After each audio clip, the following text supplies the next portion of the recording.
Ola, que tal, como están? Benvidos unha semana máis a Estelae, o espazo de entrevistas de Correo Televisión que tamén poden seguir a través de Radio Obradoiro ou a través do canal 27 Barbanza.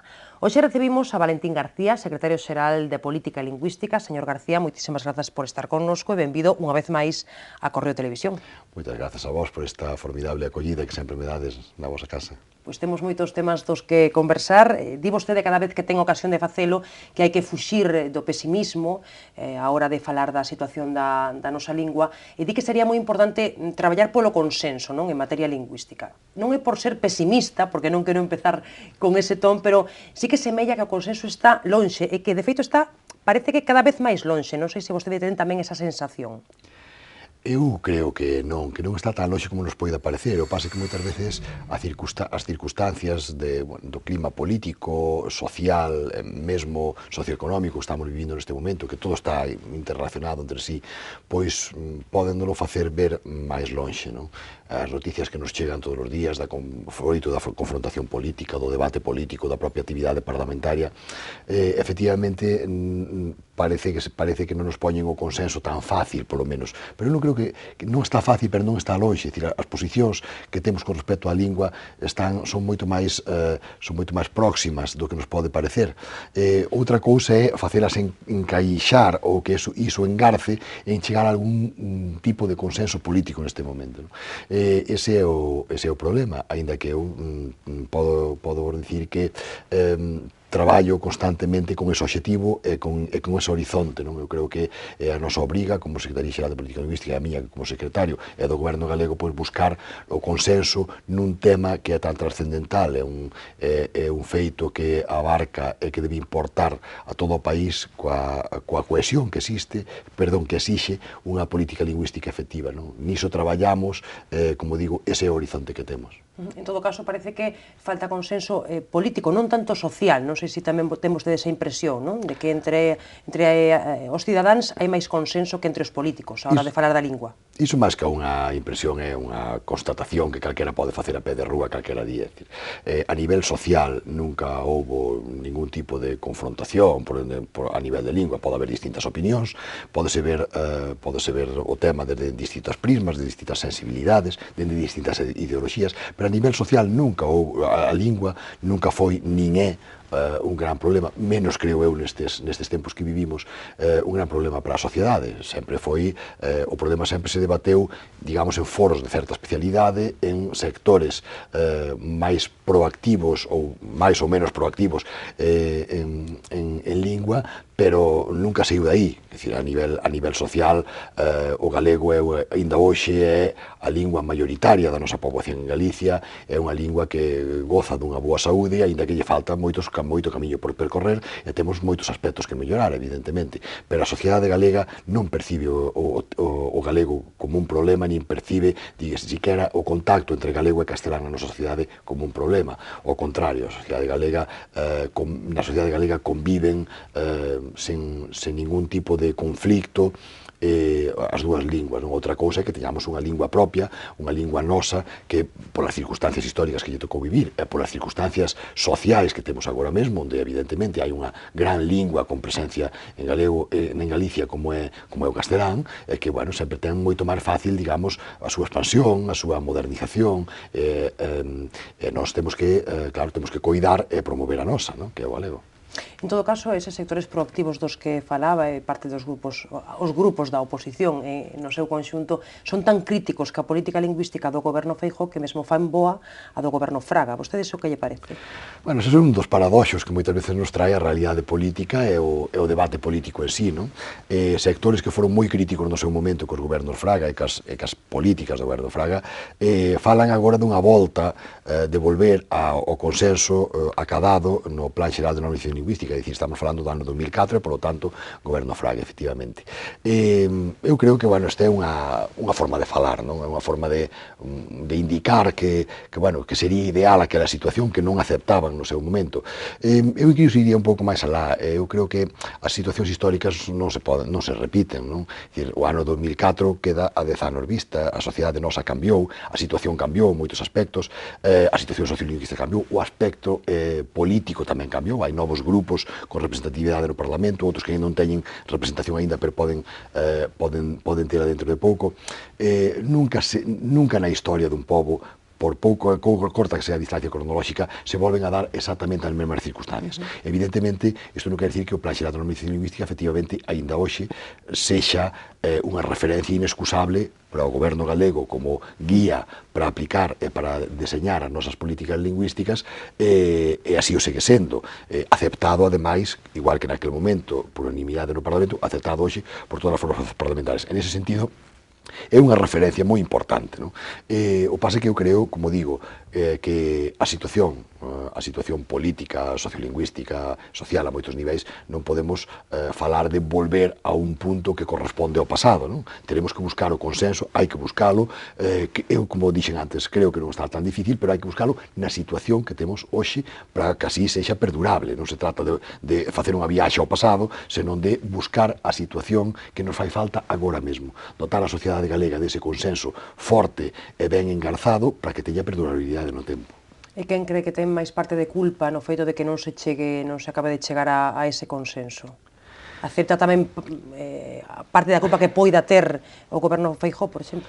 A mí non me gusta tanto falar de culpas como de circunstancias, non? É dicir, estamos outra vez no mesmo, é dicir, a nosa sociedade avanza, os tempos pasan, hai circunstancias que aparecen no camiño, ben sexan procesos electorais, procesos normativos con respecto á lingua ou outros aspectos da sociedade, e pasan cousas. A nosa é unha sociedade viva, é unha sociedade que vive con intensidade, ademais, certos temas, e o tema da lingua é un tema moi sensible dentro do como digo, do ámbito, digamos, cultural, entendido este nun sentido amplo, non?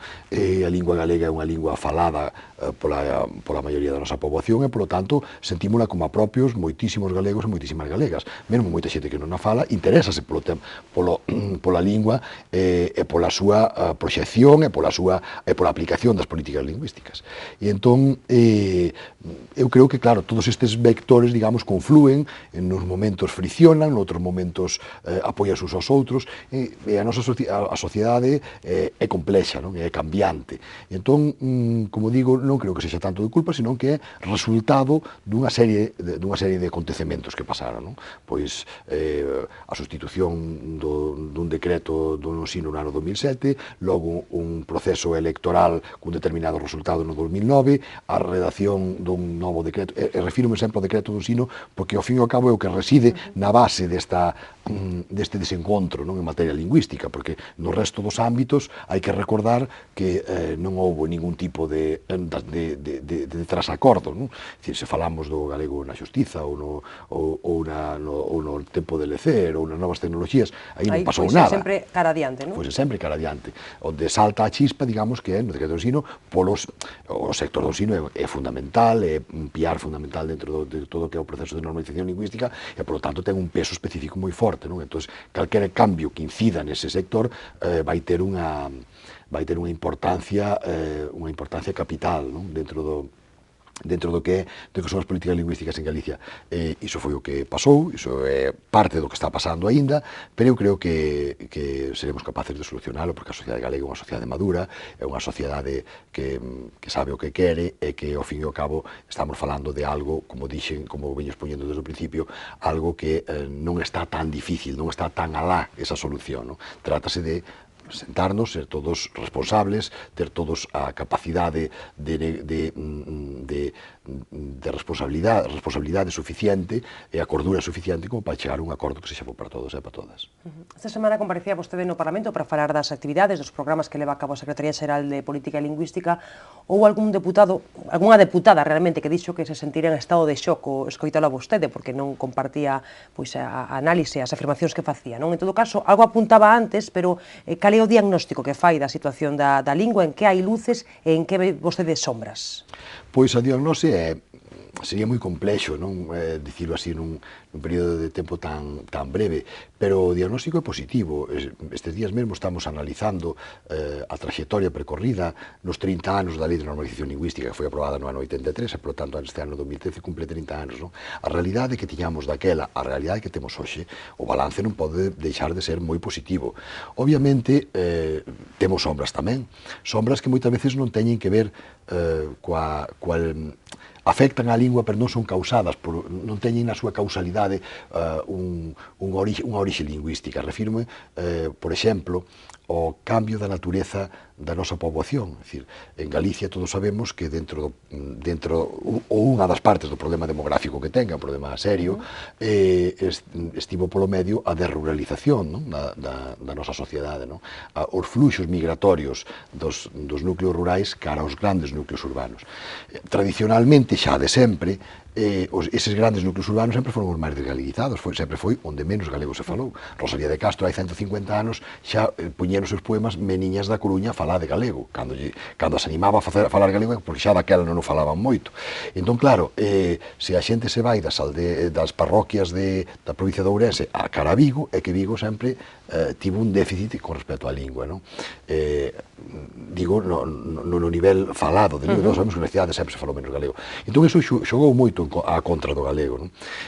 Hai circunstancias deste tipo que hai que solventar, evidentemente. Temos que incorporar políticas que incentiven e que animen a xente dos grandes núcleos urbanos a falar cada vez máis galego, pero tamén é certo que antes se falaba menos aínda que agora. Que pasa? Que as cidades agora teñen moita máis poboación.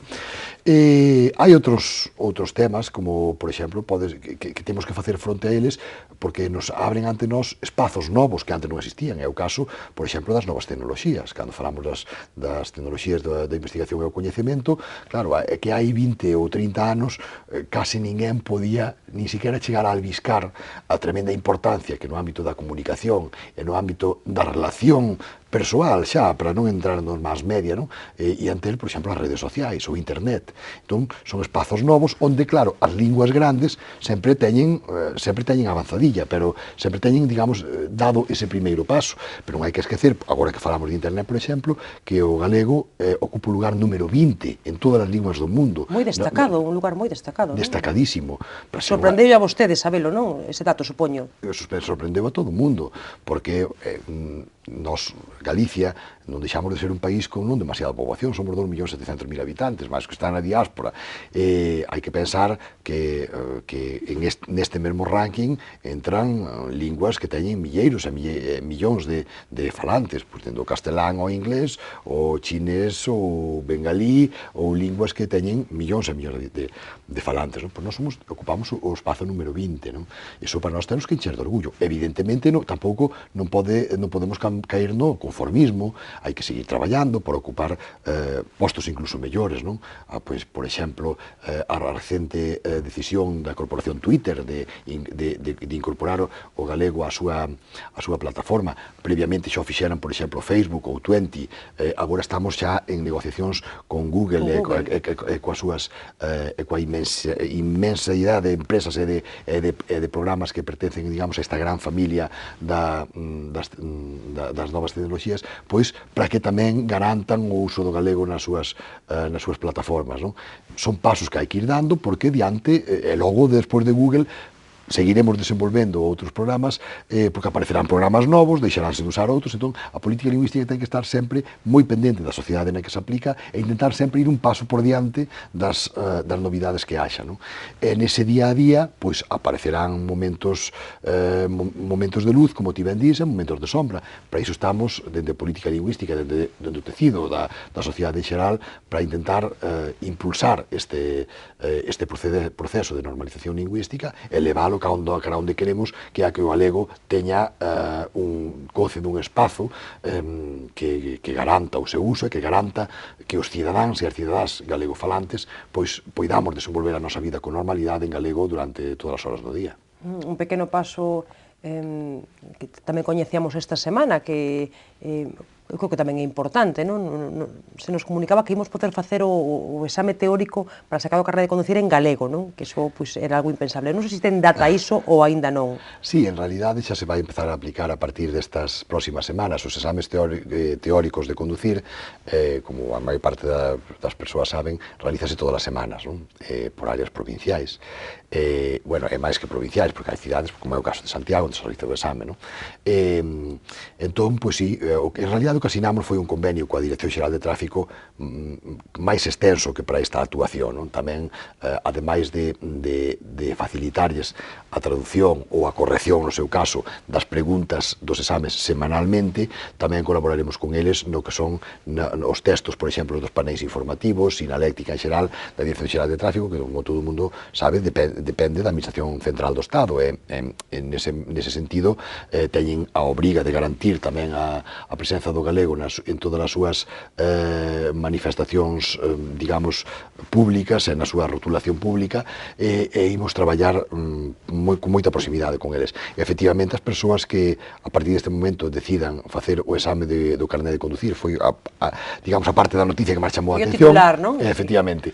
Pois teñen a opción de seleccionar galego ou castelán segundo a súa elección en virtude deste convenio, porque nos garantimos que semanalmente imos preparar ese exame que eles cambian cada semana para que poida estar nun galego correcto e normativo todas as semanas. Bueno, son pequenos pasos, pero moi importantes en todo caso, non? Todos os que se dean. Todos os pasos son importantes, e pouco a pouco temos que ir, como digo, camiñando cara a esa situación que é a da normalidade da lingua.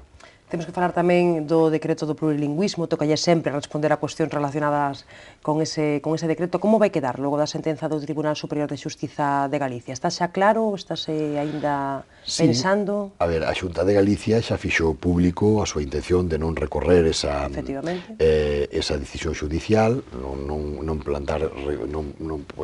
poñer recurso de casación ante o Tribunal Supremo, que se procedería agora en técnica xurídica, e acatar as sentenzas do Tribunal Superior de Xustiza de Galicia, como digo, suprimindo eses dous parágrafos de dous artigos, non?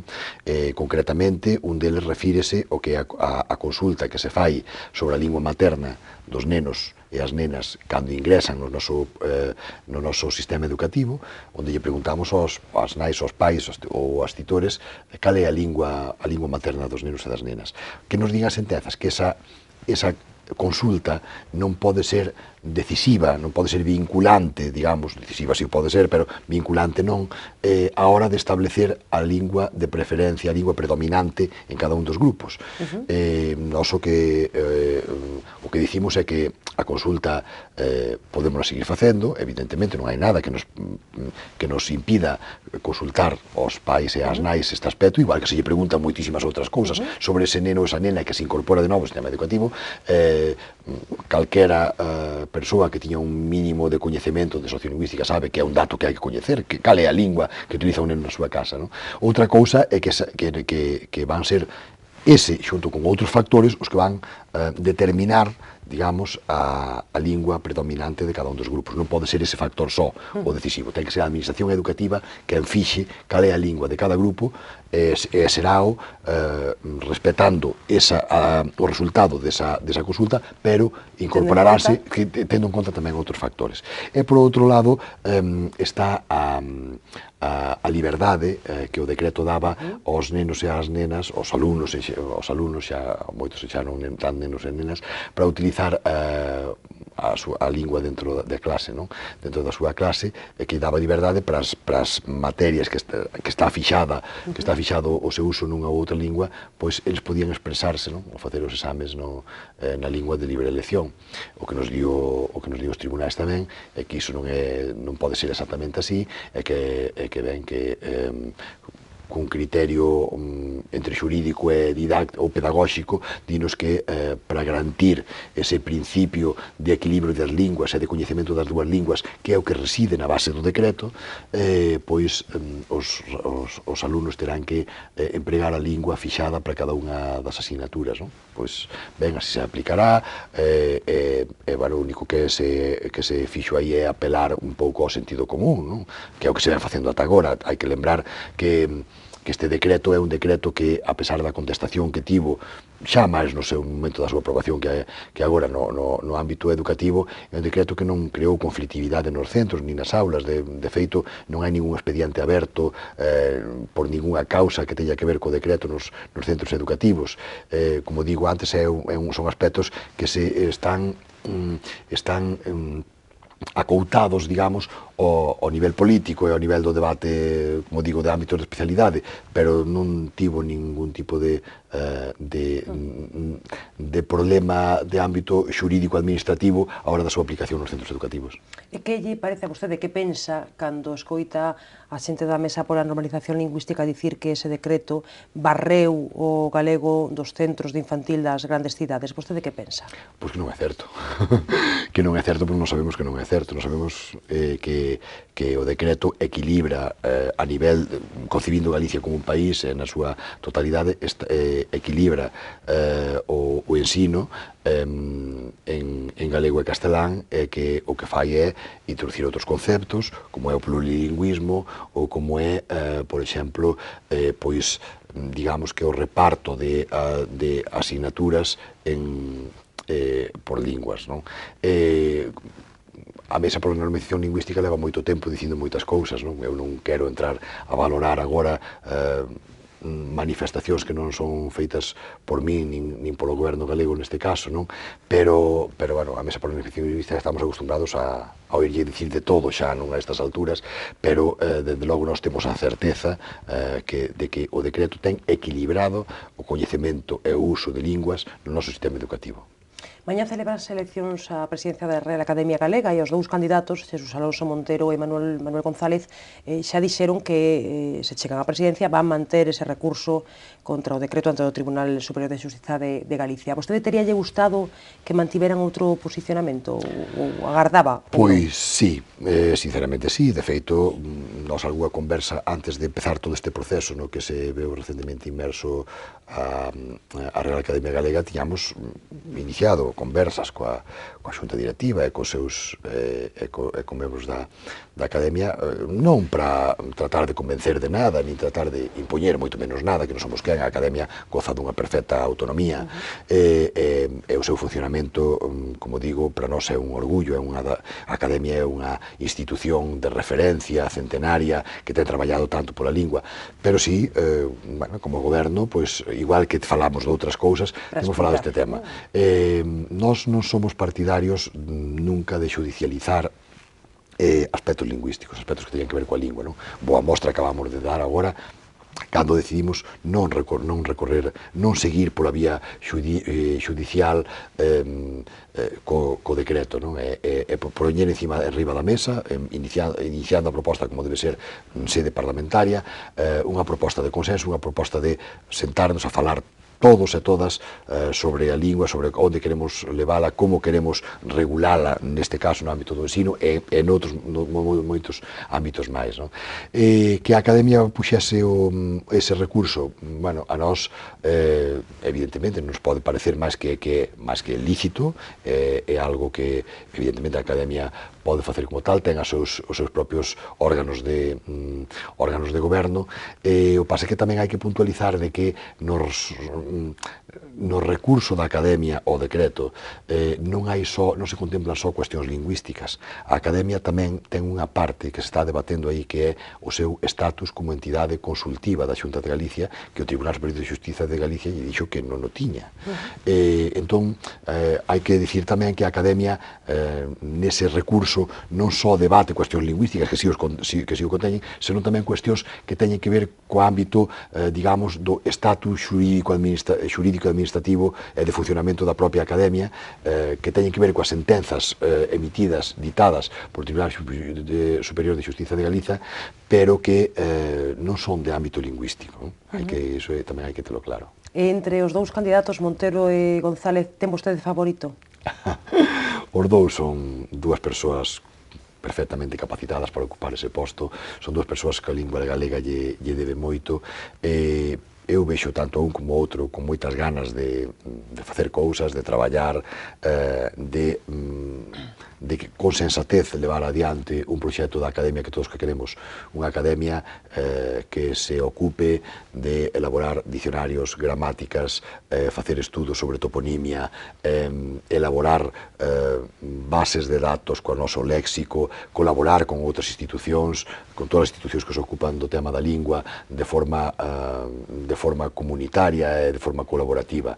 Esa é a Academia que todos e todas queremos, queremos que vai ser a Academia que haxa a partir do día 20 que se escolle o novo presidente. É unha academia que non sexa noticia pola división entre os académicos, non? Que foi o que pasou recentemente. A vostede que lle pareceu esas tensións, eses desencontros que se evidenciaron antes ou despois ou ao fío da dimisión de Méndez Ferrín como presidente?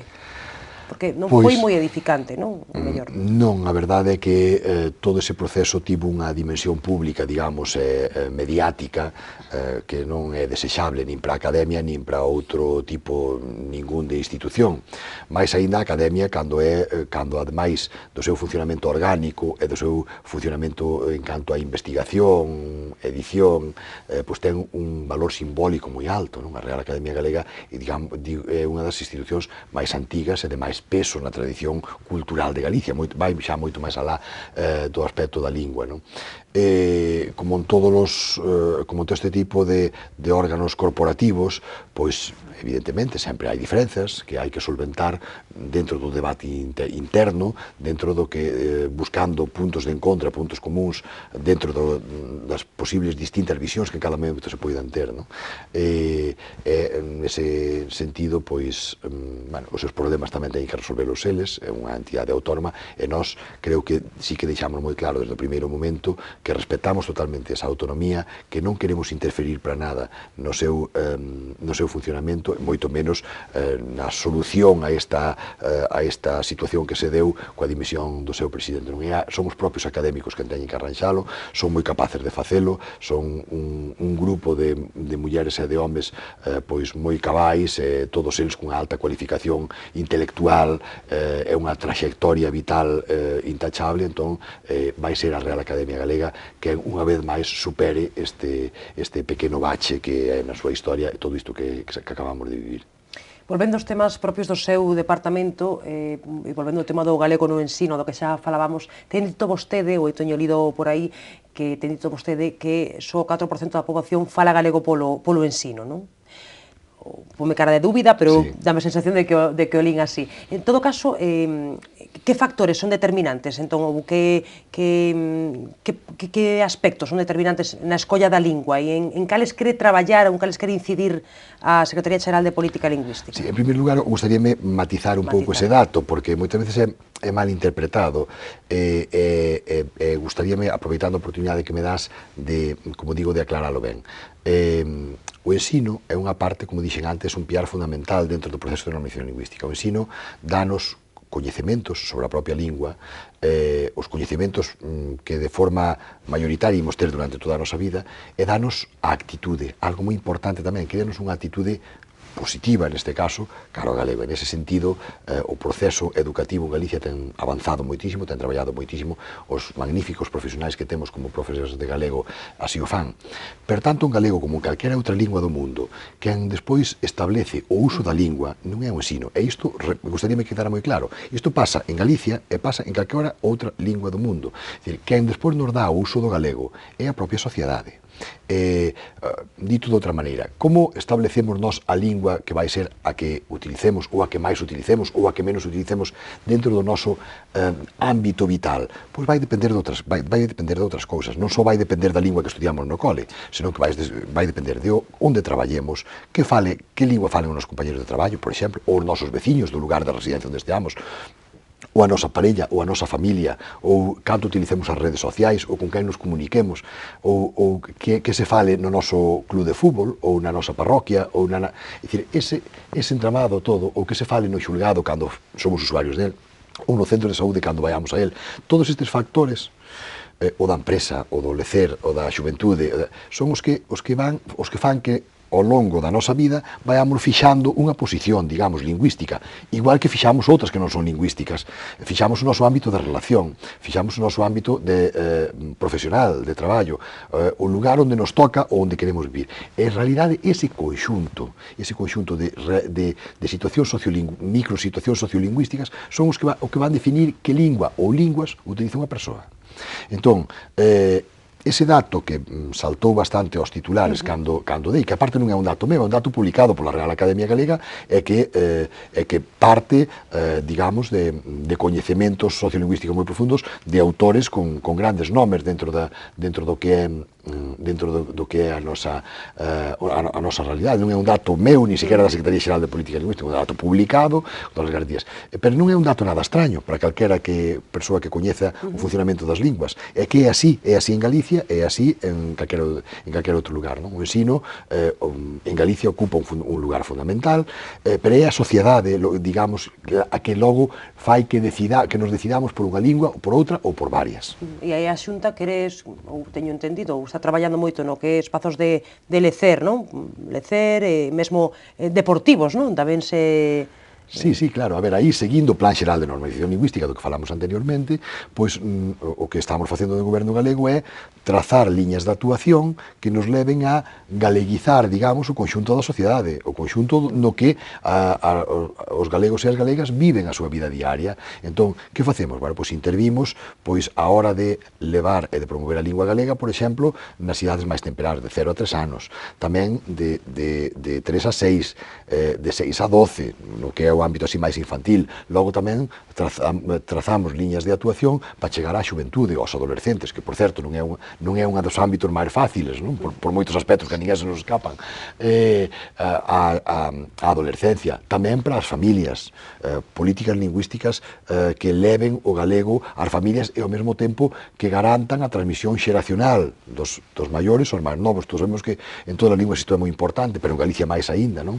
Que tamén que favorezan o uso do galego pois no ámbito da empresa, por exemplo, dos ámbitos socioeconómicos, que estendan o uso do galego pois nas novas tecnoloxías, no ámbito xurídico, no administrativo, no sanitario, no tempo de lecer. Este ano estamos un pouco, se me permites, cargando as tintas un pouco máis neste ámbito, porque é un ámbito importante dentro do Plan Xeral de Normalización Lingüística, é que descubrimos, por exemplo, que no ámbito do deporte é un dos poucos que neste momento é capaz de congregar ou de reunir esa xente, eses adolescentes que non é fácil que se reúnan para moitas outras cousas, non? Na sociedade en que vivimos actualmente. En ese sentido estamos desenvolvendo programas que vayan a estes que consigan obxectivos nestes ámbitos que acabo de describir. E deses programas e iniciativas, actividades, de cal se sente vostede máis orgulloso?